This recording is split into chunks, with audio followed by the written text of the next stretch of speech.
દેવી ભાગવતમાં ભગવતીનું અદ્ભુત ધામ છે, એનો મહિમા બતાવ્યો. આનંદના ગરબો કરતા હોય એ બહેનોનો ખ્યાલ હોય. આ મણિદ્વીપ જે છે એ ભગવતીનું ધામ છે. માં ભગવતી ક્યાં બિરાજે? આ મણિદ્વીપમાં બિરાજે છે.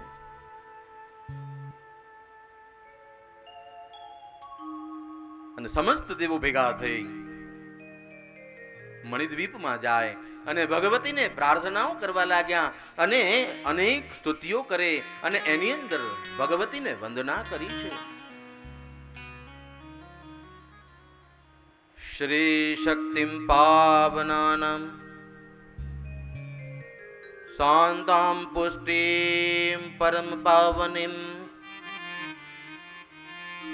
વયમ નમામહે ભક્ત્યા મહદ્વ્યક્તરૂપિણીમ વયમ નમામહે ભક્ત્યા મહદ્વ્યક્તરૂપિણીમ.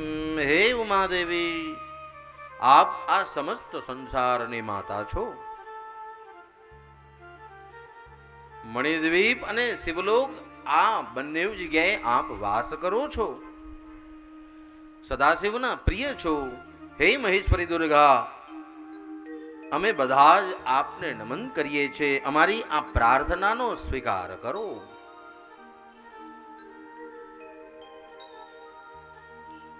આ ભગવતીનું અદ્ભુત સ્વરૂપ છે.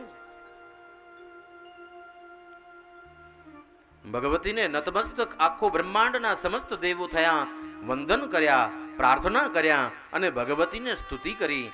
અને આ ભગવતી જે છે ને એને એક નામ આપણે ગુજરાતીમાં ભોળી ભવાની કહીએ છીએ.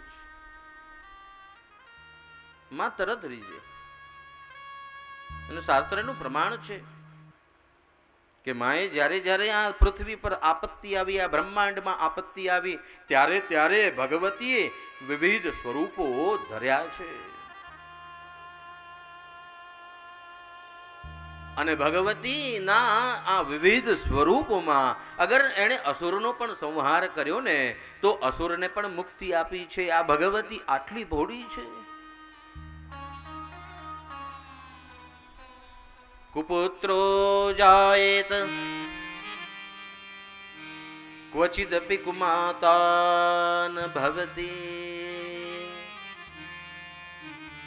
કુપુત્રો જાયેત ક્વચિદપી કુમાતાન ભવતી.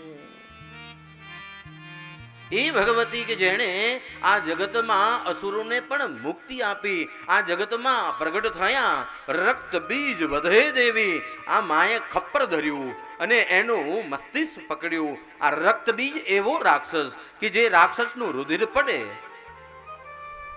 અને એક રુધિરમાંથી બીજો રક્ત બીજ એટલે એ બીજ બને અને બીજો રાક્ષસ પ્રગટ થાય. હવે આવા રાક્ષસનો વધ કેવી રીતે કરવો? આ દેવો પણ જેની આગળ પરાસ્ત થઈને બેઠા હોય, આ ભગવતી મણિદ્વીપમાંથી પ્રગટ થાય અને એમાં એવા આસન પર બિરાજમાન થાય, સિંહ સવારી કરે માં. અને એ સિંહ સવારી પર બિરાજમાન થઈ આમ મસ્તિષ્ક પકડે, એનું ગરદન કાપે અને નીચે ખપ્પર રાખે અને રુધિર જે છે ખપ્પરમાં પડે. એ ભગવતી મહાકાલી, એ જગદંબા રક્ત બીજનો વધ કરે અને માં છતાં પણ એ રક્ત બીજને ગતિ આપે.